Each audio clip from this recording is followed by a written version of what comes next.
Hi everyone, it's just gone 7, so I think we're going to start this event. My name's Jasmine. For those of you who don't know me, I'm from Carcanet Press.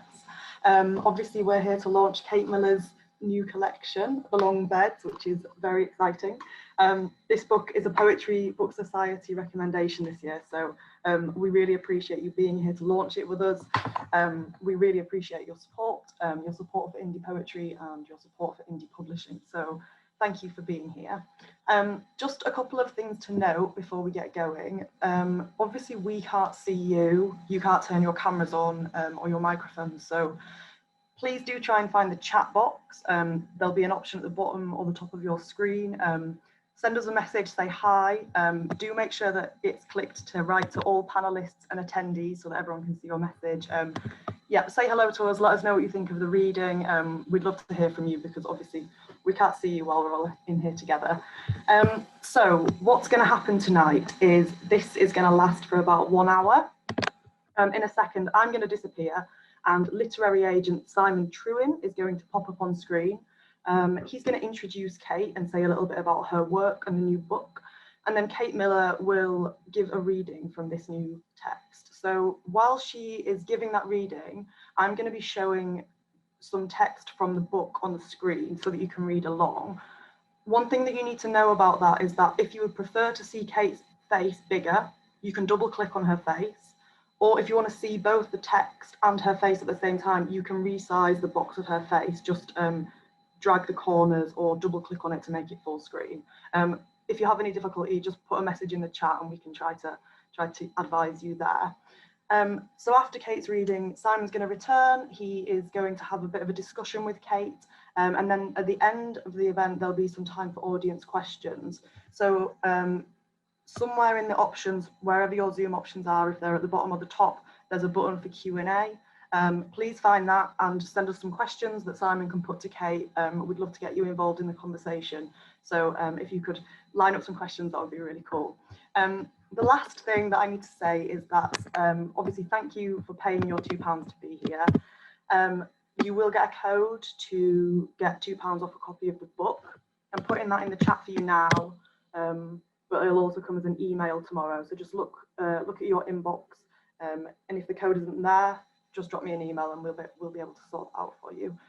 So I think that's more than enough from me. Without further ado, I'm going to hand over to Simon Trewin and we will get started.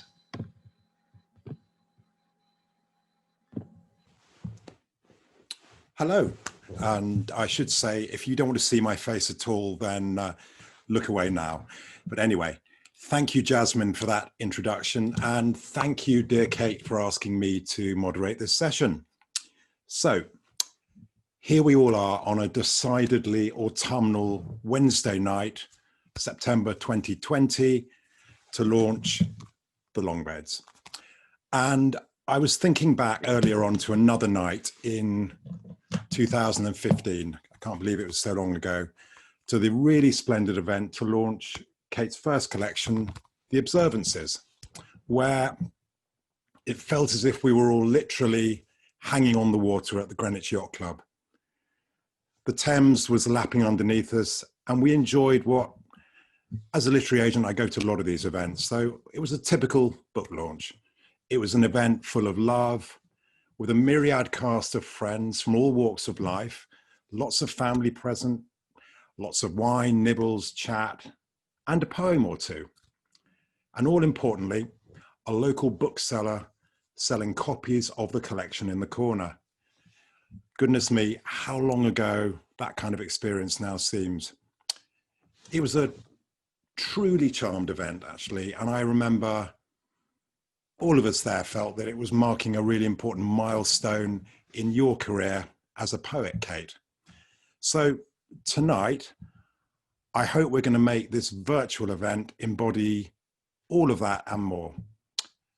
And I know there are lots and lots of people joining tonight, probably from all over the world, some of whom couldn't have been here even if the world were in fact normal again. So you're all very, very welcome. So, Kate, let's, before we hear from you, let's remind everybody of the journey so far. After studying and teaching art in various iterations. You wrote your first poem, or your first adult poem, in 2002.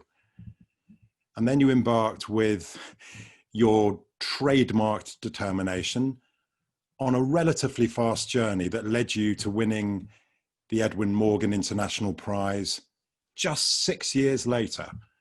And then your first collection was shortlisted for 2 awards, including the Costa, and went on to win the Seamus Heaney Prize for Best First Collection.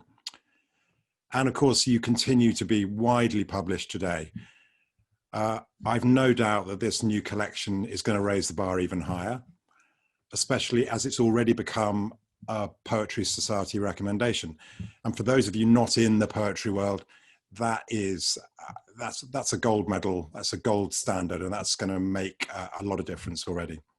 So Kate, I think we're going to see your face now. Before you read us a selection of poems, I've got a couple of questions. As with the observances, the title of your new collection, The Long Beds, it's similarly intriguing, and it's inviting the reader to lean in and to unravel the meaning. So the beds here, your beds and others, are many and varied. We've got bedsteads, sea beds, flower beds, to name but 3. So, Kate, I wondered, did the theme of beds emerge from material that was bubbling to the surface, or was it more of a construct? There were a lot of beds in the poems, and I realized I wanted to make a series of poems which relied less on looking than the observances, more on hearing. And obviously when I lie in the darkness awake, I hear quite a lot. But it wasn't entirely about hearing. It was more about that very awkward moment where it's long moments. That's the whole point about the long beds, the long time that we spend going over our lives, remodeling the story. So quite apart from the very strategic bed of my grandmother, for example, that survived the Blitz, there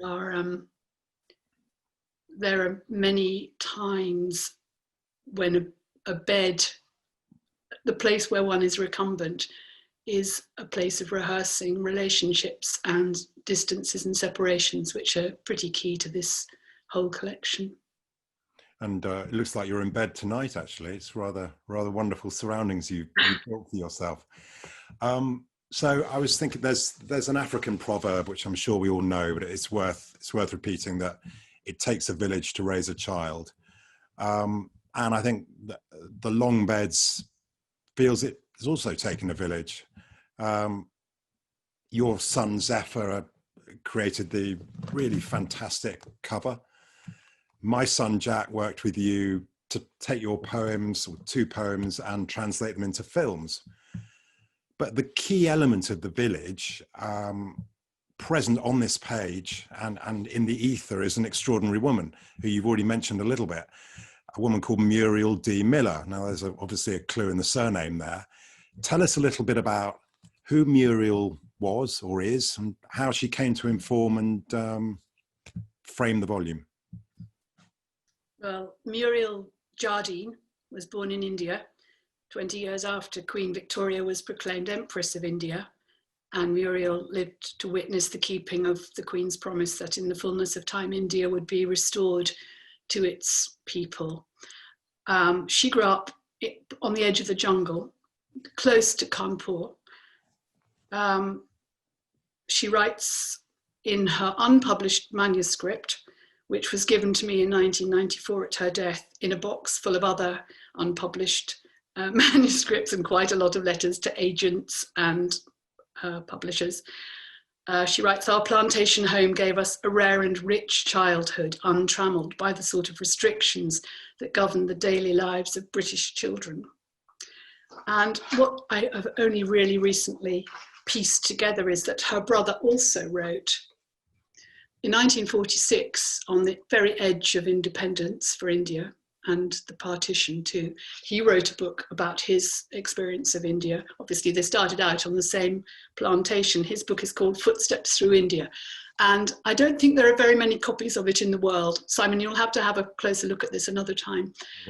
Footsteps Through India is in the British Library, and it's in 16 American university libraries, and I've got it. I should be very interested to know whether anyone else has it. The writer called himself Peter Douglas, which was in fact just his first names, and it's dedicated to his sister Muriel. Muriel went on to marry my grandfather, but what I wanted to, if I might, quote from her unpublished manuscript, because I've been rereading it in the last couple of days, wondering when I actually first read it. Certainly I knew relatively little, except I knew a little bit about her life as a child in India, but I knew very, very little about her grown-up life. And I found this account of remembering in illness, which struck a chord with me because, as you know, because you've seen Keepers of the States of Sleep, yeah. I've had a hospital experience where my whole life walked in front of me, and Granny writes, illness can sharpen the memory and relate present experience to details that in health have receded far into the past. This is what happens to me if I run a high temperature. It's always back to Kanpur I go. I see a large darkened room, innocent of any furnishing other than a low bed, placed on an expanse of gold, pale gold matting, loosely woven and cool as the sedges by a river. So I couldn't really have asked for any better lead-in to reading my poems, could I? No, not at all. That was fascinating, and I think gives so much more texture. Okay, well, look, I'm going to enjoy being silent now and listening to you, and you're going to read a selection, I think, for the next quarter of an hour of poems from the Long Beds, and looking forward to talking to you again after that and watching a film. Over to you. Thank you so much.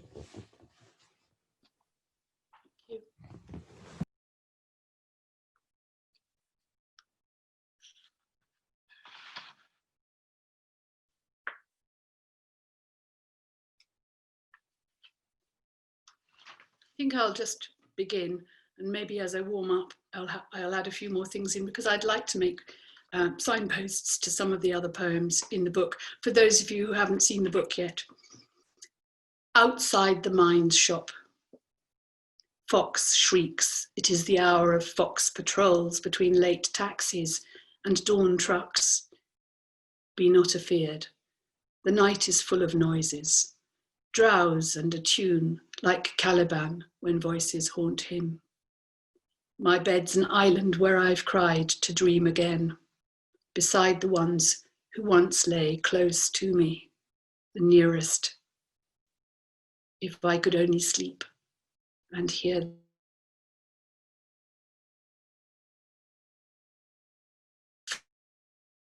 Boxes must be tearing stuff, dropped off, unwanted, out of date. Bits they disdain will end washed up tomorrow in Tintagel Crescent. Jetsam of ill-fitting shoes, a sack of toys, a bitten leather glove, inevitable baby clothes. My mind is running on the trash they leave, mislaid or missed, matter once embraced, debased, the vixen uttering her screech. Flashed up on my screen that my link is unstable. Is anybody missing bits? No, okay.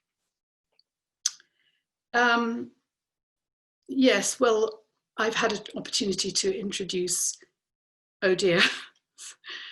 I've had an opportunity to introduce Muriel, my grandmother. Muriel is Gaelic. Okay, sorry, I'm reading the messages about the unstable link. I'm going to carry on and ignore the messages. Muriel is Gaelic for sea bright. It's a really beautiful name, actually, and I thought it was related also to the incense myrrh. So there is a poem in the Muriel section, which is the central section of this book, about her myrrh. She had a beautiful little green phial of myrrh, which we always wanted to play with. I think she passed it to my father when her belongings were moved on after her death. And for a long time, it sat on a windowsill, and a cat knocked it out of the window and it disappeared once and for all. Muriel was a fairly devout Christian, and because she lived in isolation because of her blindness and her very old age, she prayed daily, but she faced her end with great hope for restored vision and stepping into a beautiful landscape at her moment of going. So in the poem that comes after the one I've chosen to read, Now May I Arise, you find a strange fantasy of dying. I wonder if everybody has a picture of how they might die. This is how I thought it might be, because amongst the very few things in her room, there was a strange reproduction of a painting of Connemara. In the Dutch tradition, when a person died, black cloth was draped across all views to guard the roaming soul from venturing outside. She didn't hold with this idea, so she chose one large picture, Connemara on a good day, windless, treeless, grassy, dry, a stretch of country she had never seen. This graced the room she sat in, going blind for over 20 years, a mild sunlit scene above the unlit space where her old head would rest. The seeing soul, she thought its last initiative should be to launch and fare forward, unencumbered, into salt bright, sea bright air.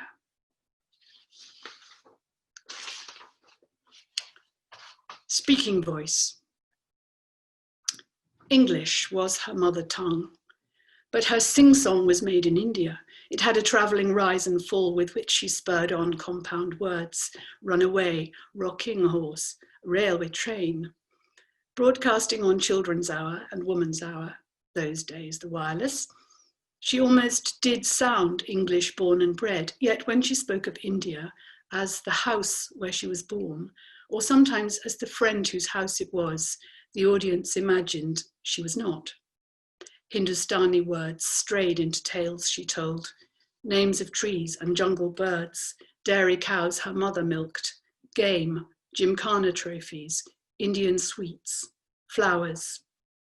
She learned a secret to the art of storytelling: always smile while speaking, encouraged by her ayah, or Mukha, the shikari with a winking eye, half-blind crackshot who took her brother hunting and could spin a sportsman's yarn. In her narrating voice, you heard her smile. After India, she came home. But in the London Blitz, her home was lost the night her small flat took a direct hit. Nothing left intact, except the bed, buried among bricks and fallen books. She later told us her recurring dream, no smile would soften it, of being struck dumb as she came on a ragged line of chances, scrabbling in the dust, cramming her cutlery and clothes into a pillowcase. She tried to shout, but no words formed. A voice she didn't recognize as hers cried, "Guerdon." The word the village children shrieked, running as a pack, drumming sticks, "Guerdon," at huge birds strutting on a corpse washed up along the Ganges. "Guerdon, you vultures, get down, get down, get down."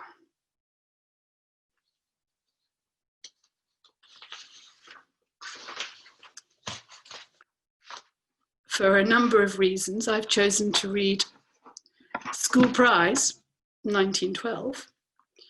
And this is School Prize, 1912, the poetical works of Elizabeth Barrett Browning, bound in snakeskin. Muriel Miller received it from the Sister of All Saints Diocesan College, Nainital, in 1912, and passed it to dear Catherine on my 17th birthday, 1971. Oh dear, I've just given my age away. It's suffered, poor book, it suffered from burns, but the snakeskin is still pretty extraordinary. And although it wasn't the first poetry book I received or read, it stayed with me, just as it managed to stay with her, despite the bombing of her flat, with a £1,000 bomb, apparently. School Prize, 1912. Her father never spoke of seagoing or took her to the coast, just upped and booked his passage to Australia. 10 years a boarder in a convent in the Himalayas. On the advice of Sister Anne, she chose this book to show her sea and foreign landscapes she might never know. And even now, her prize falls open at the seaside walk or the sea mew. Reading of the moon-swung tide, salt water's stranger moods, of shifts and distances, the way the sea lays siege to shore. Small wonder that she gained an ear for how waves strafe a cliff, or waltz with sand, or soothe the troubled beach. An eye for what air builds above the sea, marshalling yards and sprawling camps of cloud, storm factories. And again, I was really struck.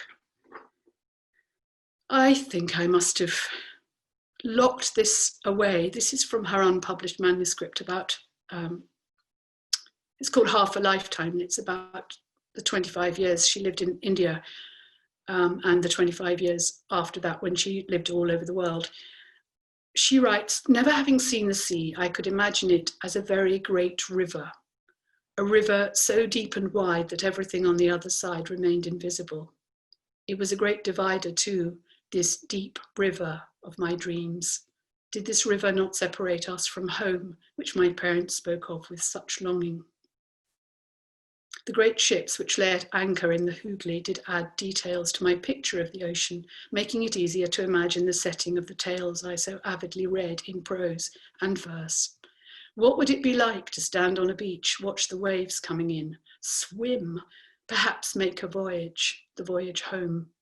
But I kept these thoughts to myself and asked no one about the real sea. I do wonder if the Observances, which is almost entirely about the sea, was a kind of, was making up to Granny for all the sea she didn't have when she was young, which I did have because I grew up by the sea. Anyway, to carry on and to get away from Muriel, because it sounds like the book is all about Muriel, and actually that's just a central section. The book, as I've already said, has dimness and darkness and some sort of air of quiet. But it also has the feeling, I know Michael Schmidt drew attention to it, has the feeling of an awful lot of materials being moved about. He drew attention particularly to Outside the Mine Shop. I think it's present too in Locomotion of Laundry, which I shall read now. Locomotion being a word invented by Sir Thomas Browne to describe how things get moved about by others. Bedding, always being displaced. You could say exiled, forms a line of bundles, refugees, cloth which wound around the living and preserves the record in its creases, only has to flop down on the floor to forego its old life. Sheets and towels must wait for their ablution, taps to open, washer drum to turn. There's no hurry. Everything is taken up and everything descends, tugged from the rubber cervix, treated to a midwife's slap, each coming newly into being at the separation. In the tango of its hanging, a shirt or linen that until this morning bore another body's trace takes up position as a fighter, felon, dancer, tackler, striker, air blown along the line. There may be occasional arrests, yet piece by piece they are reshaped, redeemed in the perpetual lifting and laying on of hands. And so shall they begin again to enter every room. The long beds. When we look out at dawn across the shipyard, rafts are being fetched by tugs, and on the rafts, whole families have slept out in the cool. Grand old dynastic families in white, the women's faces veiled, motionless and queenly in repose. They're surely only playing dead? Past floats one part unwrapped young person with a lovely face, big eyes, perhaps I recognize. In girlhood, wasn't she my closest friend? Meanwhile, attendants rouse the menfolk, bringing cups, and all the time the sea, dull green, laps at their long beds, hanging in the water.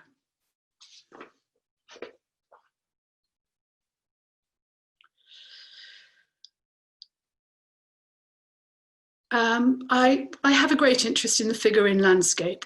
I guess that does come from my work as an artist and from my interest in paintings of landscape as an art historian. But I also find the landscape watches me. I'm being watched as much as watching. And it was particularly amazing when the night sky sees you. In fact, John writes of his illness,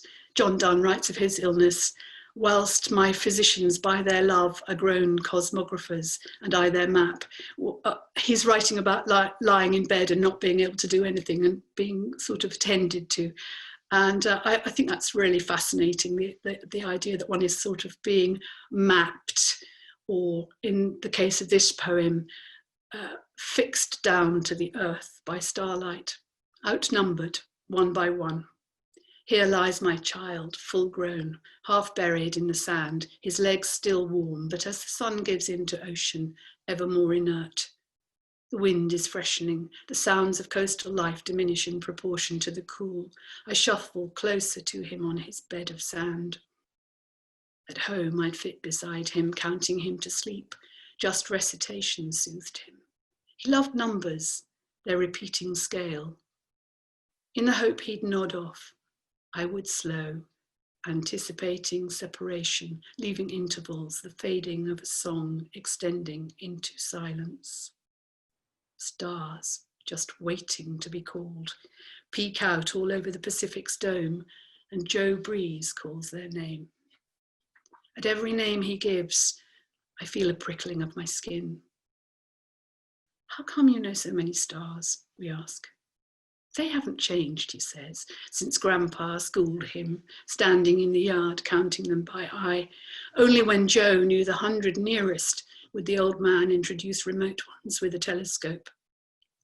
And now we see, as he did, deep streams, deep tracks through star snow, landscapes of star-seeded fields. Those distances bear seams of light, a little of the infinite. The silk roads run in our direction, always towards.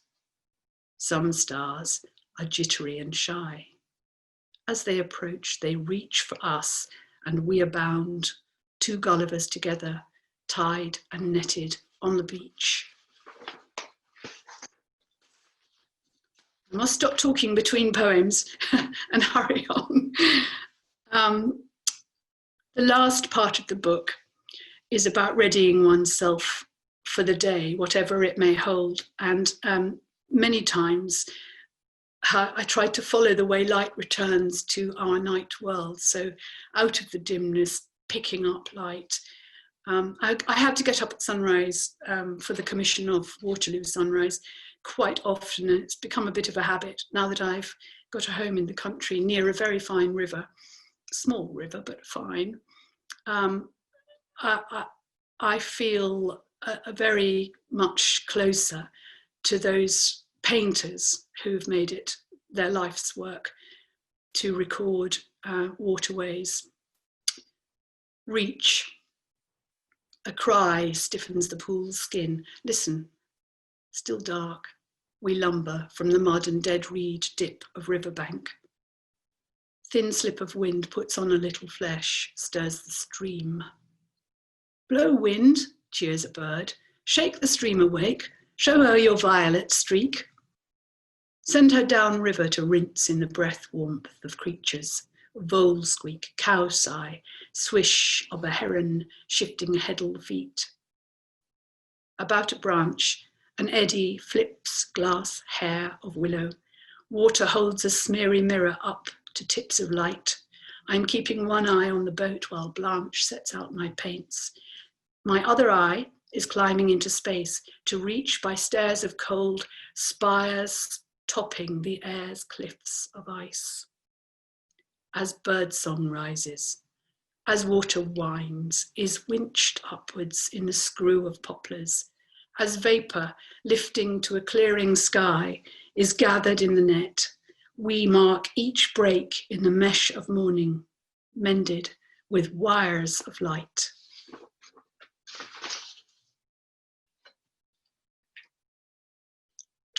And back to the fox, a different fox. This is a fox I actually know. Claim.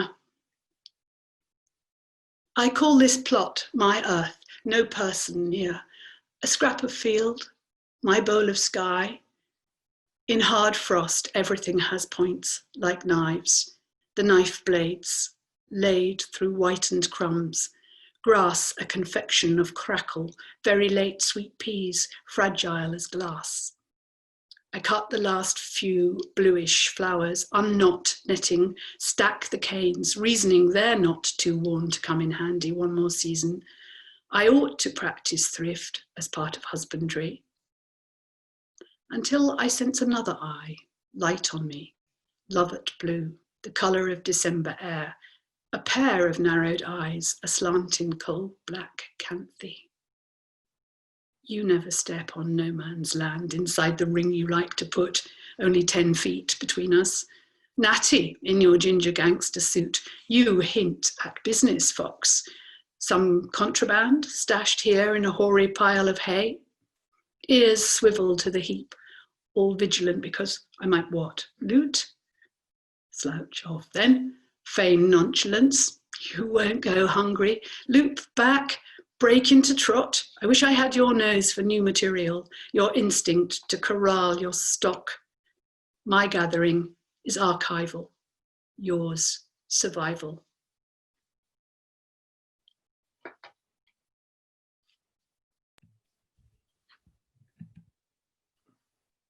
Thank you so much. Wow. In fact, the last time I was on your allotment with my wife, Helen, we were aware of a presence and we turned round, and really close up to us was your natty ginger gangster. And he's an extraordinary presence. But I was laughing at the end about his knack of gathering new material. I think that's a fantastic way of looking at it. But you use the word archival very, very effectively there. And I think, yeah, I love the sense of kind of literary excavation that you're undertaking here. And you're bringing through the archive all these ghosts and whispers back to life. And I think it was so powerful seeing you holding up that the book that was given in 1912, for instance. And I'm looking forward to seeing that in person very soon. We're going to see the world premiere of the film of the Queen of Naples very, very soon, and take some questions. And I've already got a couple of really good ones. So if there are any more questions, please contribute them now. But couple more from me. But one thing I'd like to know is, was there a defining moment in your pre-publication career when you began to think of yourself as a poet, first and foremost? And what did that moment do to your writing? I've had to think about this because you sent me the question ahead of time. Oh, And you shouldn't tell people that. Anyway, oh, yeah, sorry. it's all highly spontaneous, but it takes a lot of planning spontaneity, doesn't it? So go ahead. Well, actually, it's just as well because I really had to puzzle over it. I'm not sure it's very safe to think of yourself as a poet, and I'll tell you why. Okay. After 2 months of learning a little bit about writing, I wasn't sure whether I wanted to just edit my grandmother's needing edit manuscripts, Right. or write for myself. I'd just given up my work as an artist, and I went to this fantastic class with Greta Stoddart, where I wrote my very first poem, which is in the book, earliest poem in which Muriel figures. I think I wrote that on the first day, based on prompts that Greta had given me. And she said it was very accomplished and I really ought to go on an Arvon course. I don't think she wanted to get rid of me. I think she just thought I should, explore as much as possible. Yeah. And this Arvon course was run by Jacob Ross and Bernardine Evaristo. Okay. And at the time, Bernardine had just written a novel in verse.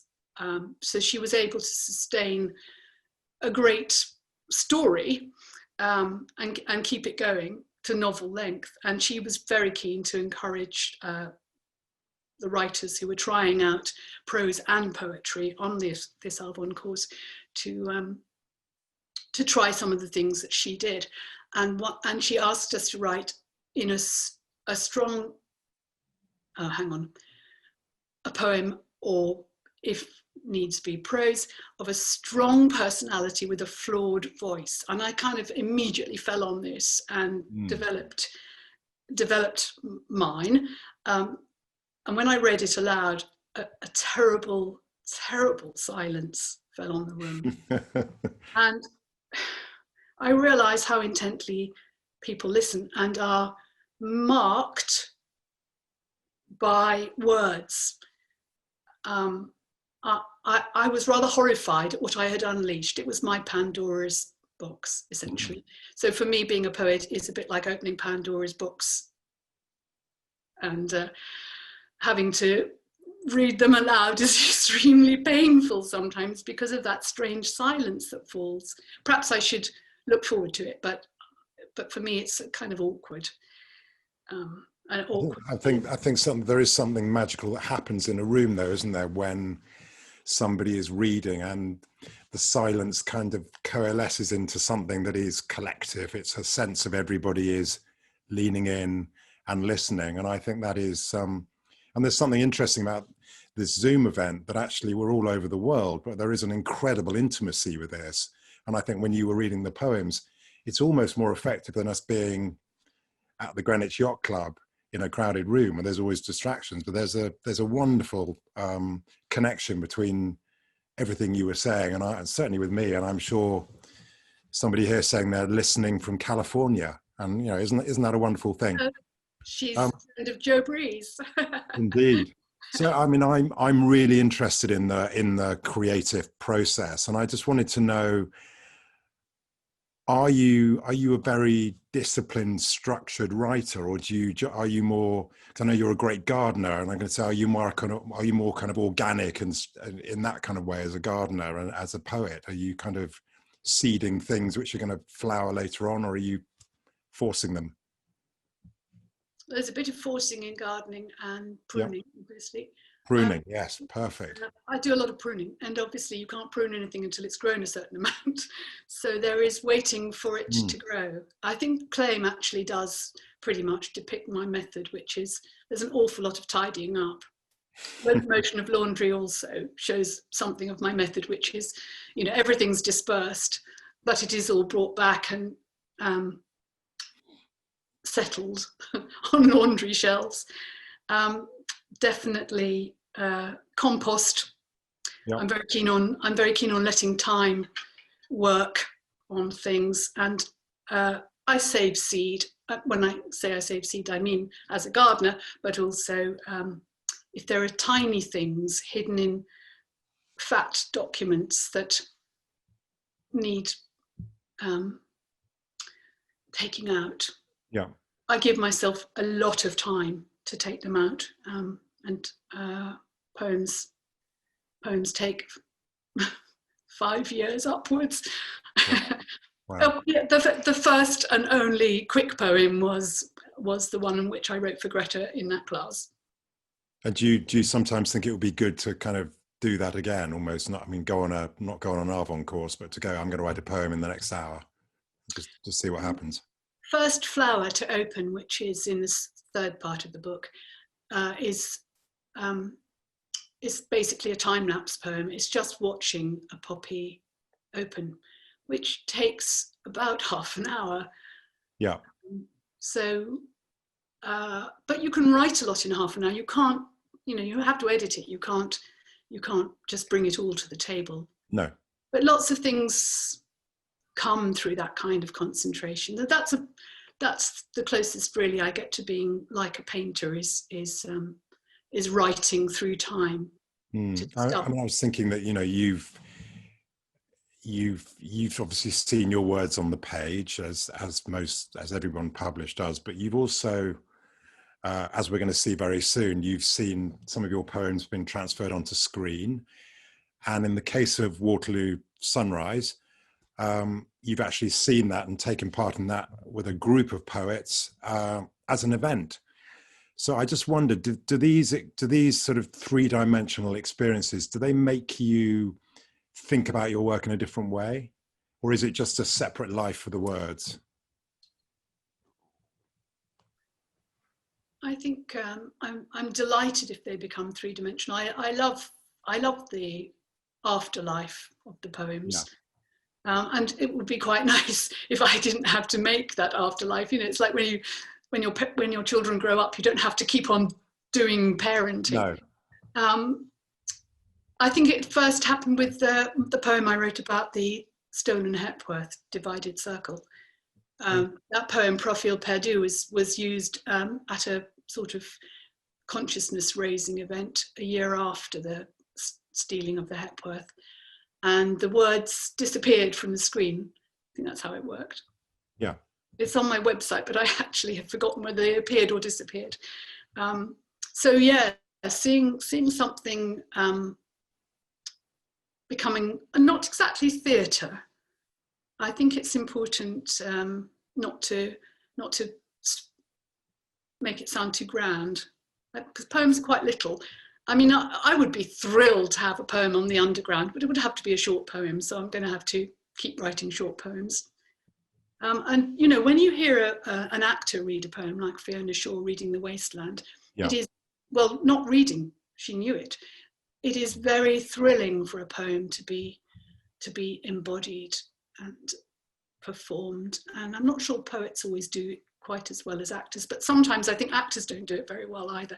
So yeah, for me, although it was tricky actually making the recordings which we used to make the audio video collages, yeah, because I had to get up in the middle of the night. And I can tell you, our small village in Kent has a lot of tractors in the middle of the night. Yeah.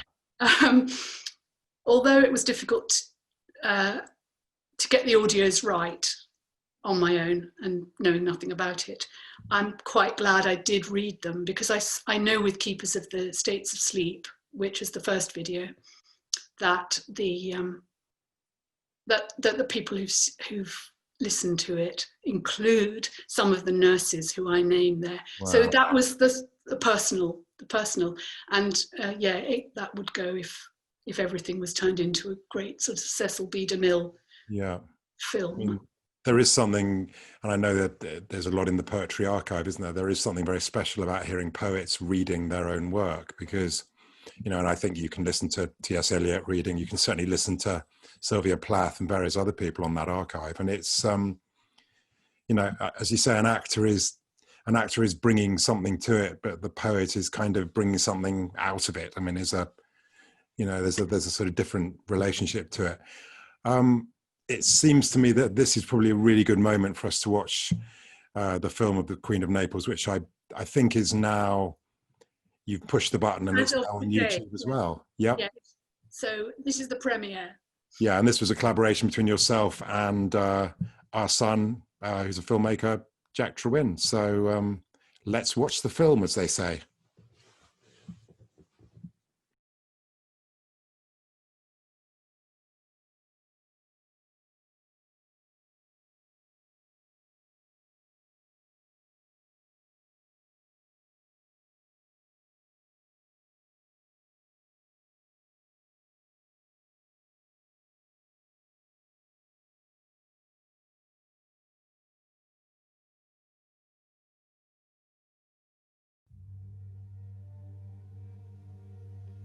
It had no name,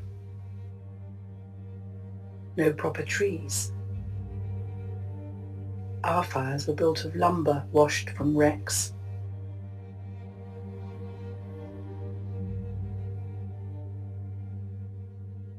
Uncharted and unclaimed except by Cal, who called it his Bee Isle. A touch of Ustica, same burnt volcanic rocks with tunnels, caves and underwater scratchy shelves, where phosphorescence, streaming in at night, anointed sea anemones and spangled urchins.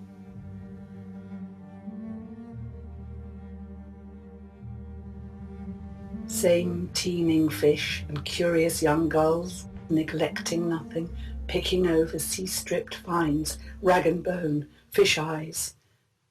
Same climate, harsh, almost too dry for birds. Father would stand above the beach to welcome huge migrating flocks. They dived and fell like grain on dust. Same restless airs, a sort of sighing in the scrub, the swish of lizards scuttling to cracks, and always the continuo till dark of native bees. I used to go with Cal, and climbing to their nest, so agile then, I was a marmoset, I'd stay suspended in a cleft of stone, hours on baking afternoons I should have been at rest. And what Cal didn't know of bees, the Reverend Butler's treatise later showed. That in the hive there is no kin. Instead, a female, fed to fullness, fanned by workers' wings, grows grand, emboldened, loud, and ready to assume the mantle of her colony, how noisily she stakes her claim to monarchy. If then I heard the descant of a piping bee, her challenge to the older queen to move her swarm, instinctively I left the nest alone. The time I had to shoo him off, Cal only wanted me, with my small hands, to steal honeycomb. So close we came to blows, the bees were roused, 1,000 eyes and twangling instruments, chastised, and we were stung, each pinch more stinging, blinded by their wild black storm, which hid our island from the sun, and rained upon it shining men, who wooed me from my father's cell with promises of fountains, avenues of trees, hunting, harvest, gilded carriages, the gas-blue fires of their volcano. I asked if I might ride a horse, keep birds. Would there be bees on banks of flowers I had seen in dreams? They did not say their queen, weighted down with cloth, stiffened with baleen, rarely ventured in the sun.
here we are back again.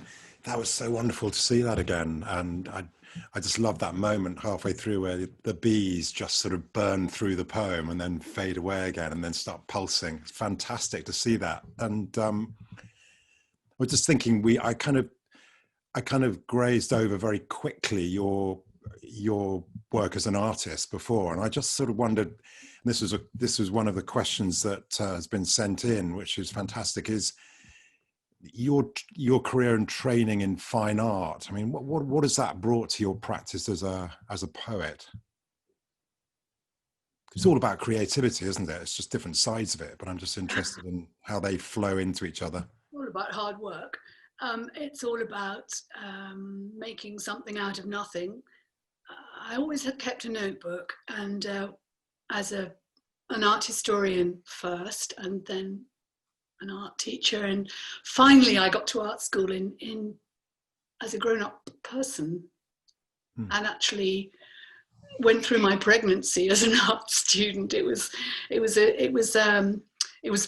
productive, but there was a lot of writing and drawing, and in my subsequent work as an environmental sculptor working in a London park, most of the writing was in the service of fundraising or speaking publicly and teaching still.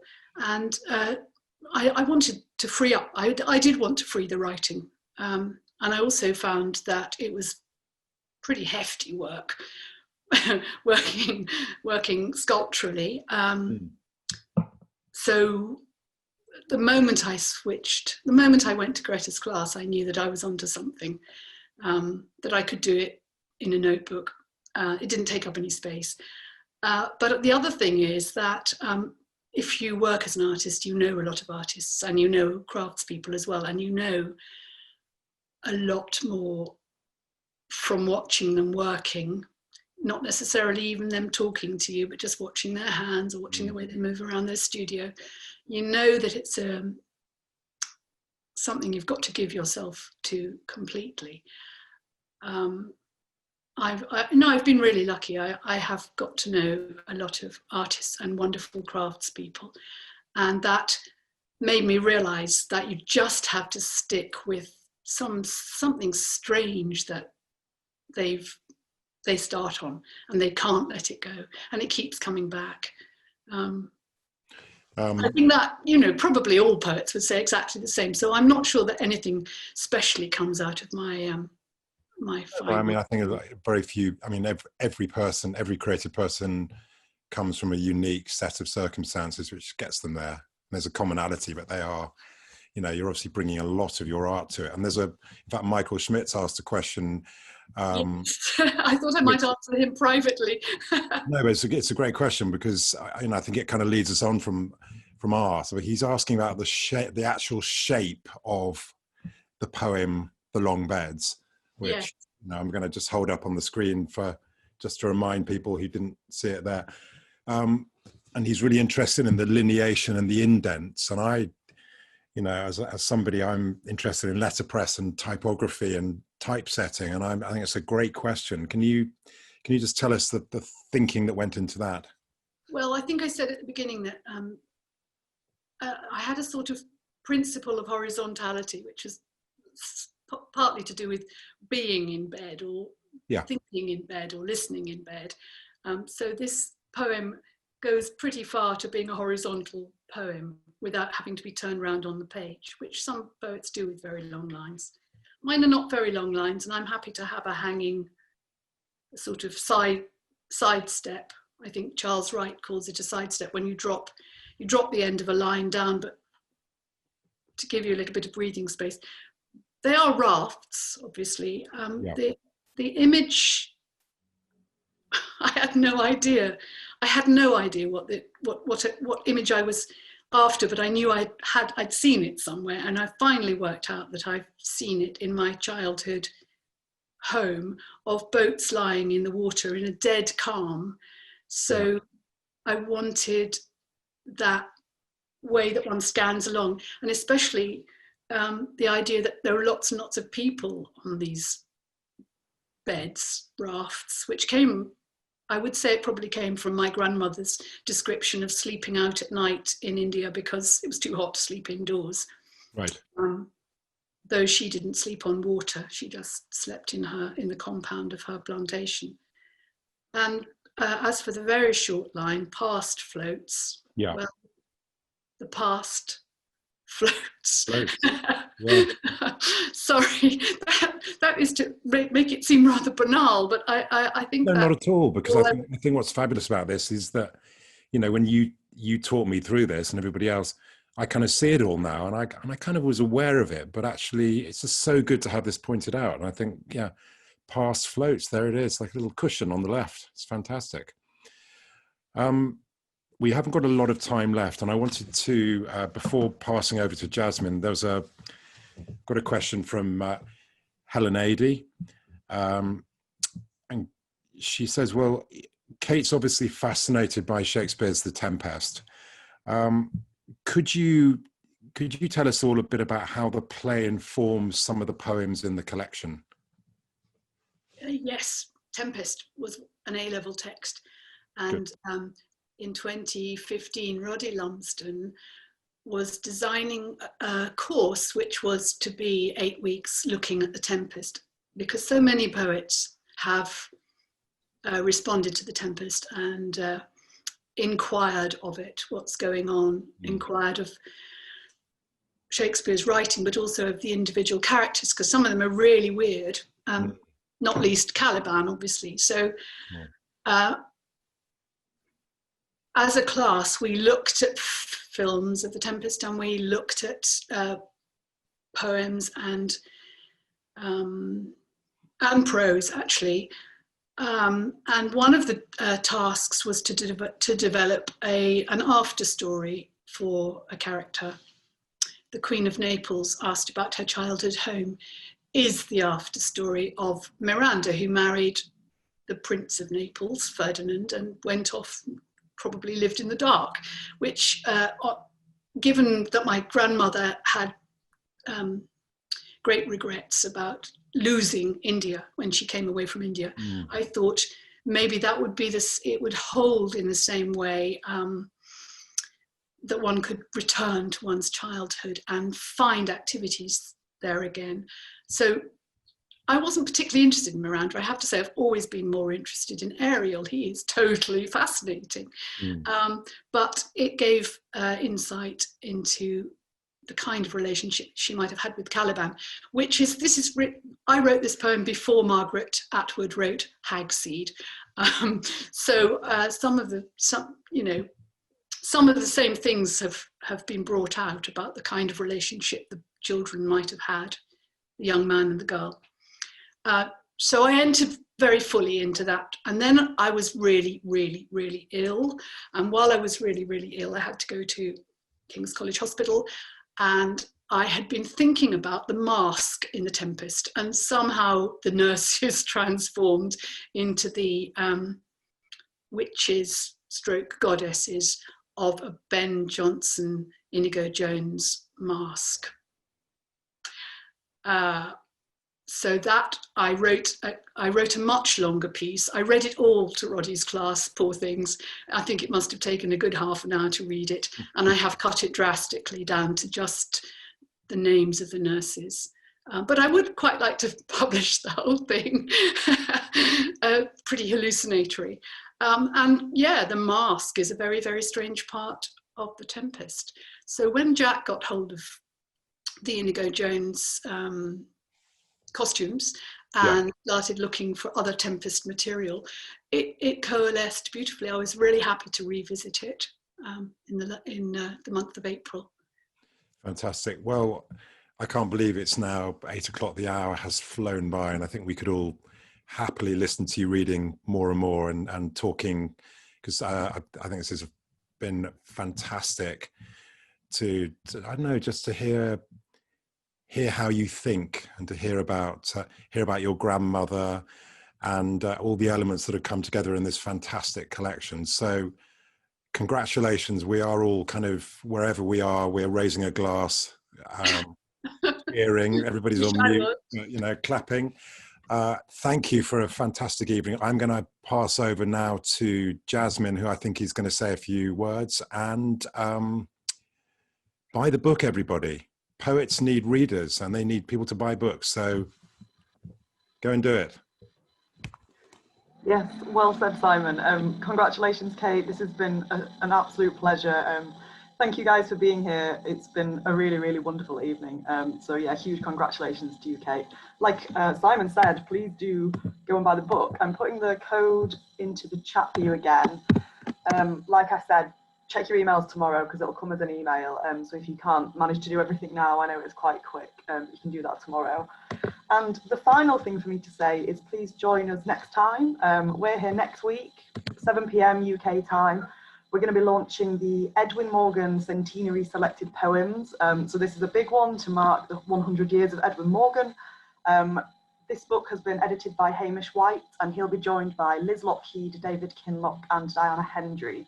So check our website for details and for further launches we have coming up there. So once again, congratulations, Kate. Thank you for a beautiful reading. It was a pleasure to share that video. You guys should all check it out on YouTube where it is now. And buy the book, yes, please. I'll give you guys a couple of seconds to log out. I'll keep this open if you want to get some last minute messages in the chat. Tongue twister there. But I'm going to log off now myself. So thank you, everyone.